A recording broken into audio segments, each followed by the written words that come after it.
बिस्मिल्लाहिर्रहमानिर्रहीम। अस्सलाम वालेकुम। कैसे हैं आप सब? उम्मीद करती हूँ सब खैरियत से होंगे। आज मैं आपके साथ शेयर करूँगी मेरी फैमिली के बहुत ही मोस्ट फेवरेट चिली पोटैटो की रेसिपी। होटल और रेस्टोरेंट में मिलने वाले ये मज़ेदार चिली पोटैटो आसानी से आप घर में बना सकते हैं और ये इतने मज़ेदार क्रिस्पी बनेंगे ना कि आप इसी रेसिपी से बार बार बनाना पसंद करेंगे। और जब से मैंने घर में बनाना शुरू किए हैं, रेस्टोरेंट से तो खाना ही भूल गए हैं।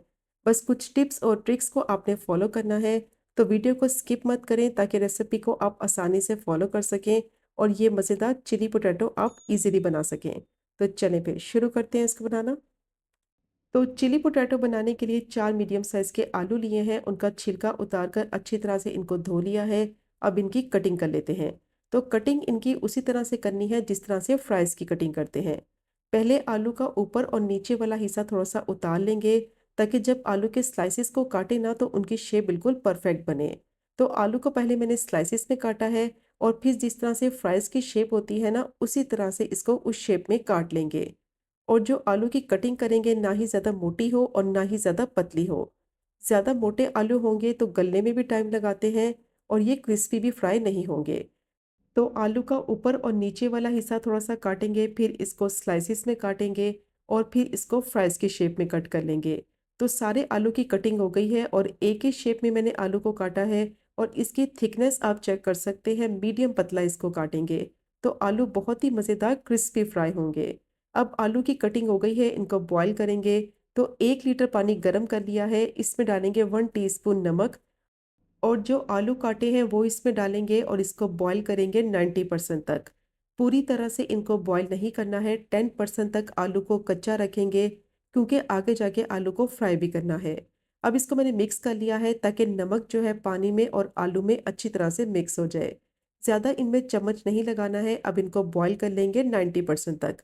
तो तकरीबन 7 मिनट के लिए मीडियम टू हाई फ्लेम पे इनको मैंने बॉईल कर लिया है।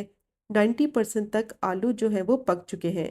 10% अब ये कच्चे हैं, इनको पूरी तरह से कुक नहीं करना है क्योंकि अभी इनको फ्राई भी करेंगे। तो बस पानी इनका छान लेंगे और इसको छलनी में रखेंगे ताकि इसका जितना भी एक्स्ट्रा पानी है वो सारा निकल जाए। तो आलू को मैंने छान कर छलनी में रख दिया है, अब रूम टेम्परेचर पर इसको अच्छी तरह से ठंडा कर लेंगे। आलू को अच्छी तरह से ठंडा करना है क्योंकि इसमें काफ़ी ज़्यादा स्टार्च होता है और अगर इसी तरह से इसके फ्राइज़ बनाएंगे ना तो फिर क्रिस्पी नहीं बनेंगे। अब मैंने एक बॉल ले लिया है, आलू को अच्छी तरह से ठंडा करने के बाद इस बॉल में डालेंगे और साथ ही इसमें डालेंगे 2 टेबलस्पून कॉर्नफ्लावर। अभी सिर्फ 2 टेबलस्पून ऐड करेंगे और इसको डालकर मिक्स करेंगे। अगर ज़रूरत पड़ेगी तो फिर इसमें और डालेंगे। अब इसको हाथ से मिक्स नहीं करना है, जिस बर्तन में आलू डालेंगे उसको अच्छी तरह से शेक कर लेंगे इस तरीके से ताकि जो कॉर्नफ्लोर है ना वो आलू पे अच्छी तरह से कोट हो जाए। तो कॉर्नफ्लोर मुझे थोड़ा कम लग रहा है तो 1 टेबलस्पून मैंने इसमें और ऐड कर दिया है।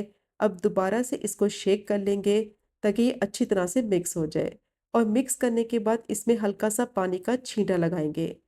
तो हल्का सा मैंने इसमें पानी का छींटा लगाया है, इससे क्या होगा कि जो कॉर्नफ्लोर है ना वो आलू के ऊपर अच्छी तरह से चिपक जाएगा। अब दोबारा से इसको शेक करेंगे ताकि कोटिंग इसकी ज़बरदस्त हो जाए। तो देखिए कितनी अच्छी तरह से आलू की कोटिंग हो गई है और ये इतने टेस्टी क्रिस्पी फ्राइज़ बनेंगे ना कि बाज़ार के फ्राइज़ खाना तो आप भूल ही जाएंगे। और इनको आप आसानी से फ्रीज़ भी कर सकते हैं। किसी भी खुले बर्तन में आप इनको फैलाकर फ्रीज़र में रख दें थोड़ी देर के लिए और जैसे ही थोड़े से सख्त हो जाएँ, तो ज़िप-लॉक बैग में या फिर बॉक्स में आसानी से आप इनको फ्रीज़ कर सकते हैं। और जब भी आपने इनको फ्राई करना है, डायरेक्ट आप इसको फ्रीज़र से निकालें और फ्राई करें गरम-गरम ऑयल में, तो बेहतरीन क्रिस्पी आपके फ्राइज़ बनेंगे। अब ऑयल को मैंने हाई टेम्परेचर पर अच्छी तरह से गरम कर लिया है और इसमें फ्राइज़ डालेंगे और फ्राई कर लेंगे। हल्का-सा इसको मिक्स करेंगे, ज़्यादा इस पॉइंट पर चम्मच नहीं लगाना है वरना कोटिंग उतर जाएगी। फ्लेम को हाई रखेंगे, लो फ्लेम पे इनको फ्राई नहीं करना वरना ऑयल बहुत ज़्यादा एब्ज़ॉर्ब कर लेंगे आलू और ये क्रिस्पी फ्राई नहीं होंगे। अब 5 मिनट के लिए इनको मैंने हाई फ्लेम पे फ्राई कर लिया है, हल्का सा इनको मिक्स करेंगे ताकि जो फ्राइज़ है ना वो सारी साइडों से इवनली फ्राई हो। हल्का सा मिक्स करने के बाद दोबारा से इनको फ्राई होने देंगे और फिर 2 से 3 मिनट के बाद इसी तरह से हल्का-हल्का चम्मच चलाते जाएँगे ताकि सारी साइडों से अच्छा सा कलर आ जाए। तो देखें कितनी अच्छी तरह से फ्राइज़ जो है ना वो फ्राई हो गए हैं, कितना अच्छा गोल्डन कलर आ गया है और ये कितने क्रिस्पी फ्राई हुए हैं। बस आपने टिप्स को फॉलो करना है तो ये बेहतरीन आपके फ्राइज़ बनेंगे और ये इतने ज़्यादा क्रिस्पी बनेंगे ना कि आप बाज़ार के फ्राइज़ खाना ही भूल जाएँगे। और इनको आप आसानी से फ्रीज़ करें, जब भी आपने बनाने हैं, डायरेक्ट आप इनको निकालें और गरम-गरम ऑयल में फ्राई करें। बस ऑयल का टेम्परेचर अच्छी तरह से गर्म होना चाहिए, वरना फ्राइज़ क्रिस्पी फ्राई नहीं होंगे। तो फ्राइज़ को मैंने निकाल लिया है, स्पाइडर से निकालें ताकि इनका एक्सेस ऑयल सारा निकल जाए। और देखें कितनी अच्छी तरह से क्रिस्पी फ्राई हुए हैं। अब फ्राइज़ तैयार हो गए हैं तो मज़ेदार चिली पोटैटो बनाएंगे। तो उसके लिए मैंने पैन ले लिया है, 2 से 3 टेबलस्पून ऑयल डालेंगे और जैसे ही ऑयल गर्म हो जाएगा तो 1 टीस्पून चॉप किया हुआ लहसुन और 1 टीस्पून ही चॉप किया हुआ अदरक डालेंगे। फ्लेम को मीडियम टू लो रखेंगे और कुछ ही सेकंड के लिए फ्राई कर लेंगे कि इनका कच्चापन ख़त्म हो जाए, हल्का सा इनका कलर जो है ना वो गोल्डन ब्राउन सा हो जाए। अब इनको मैंने फ्राई कर लिया है, साथ ही इसमें डालेंगे आधी शिमला मिर्च चॉप की हुई और एक मीडियम साइज़ की प्याज ली थी, उसको भी मैंने रफली चॉप कर लिया था। अब स्टर फ्राई करेंगे सारी चीज़ों को 1 से 2 मिनट के लिए कि सब्जियां थोड़ी-सी सॉफ्ट हो जाएँ, इनमें अच्छा सा फ्लेवर आ जाए लहसुन और अदरक का।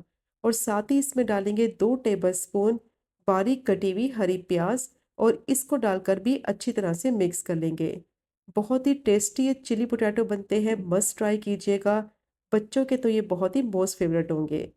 अब सारी चीज़ों को अच्छी तरह से स्टर फ्राई कर लिया है तो इसमें डालेंगे 2 tablespoon chilli paste, 3 tablespoon tomato ketchup डालेंगे, हाफ टी स्पून इसमें नमक डालेंगे या फिर नमक आप अपने टेस्ट के हिसाब से भी ऐड कर सकते हैं।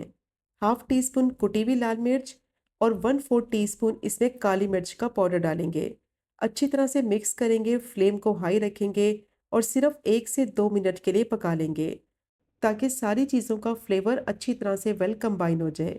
तो बस 1 से 2 मिनट के लिए मिक्स करते हुए इसको मैंने पका लिया है। अब इसमें फ्राइज़ ऐड कर देंगे और फ्राइज़ को डालकर अच्छी तरह से टॉस कर लेंगे सॉस में।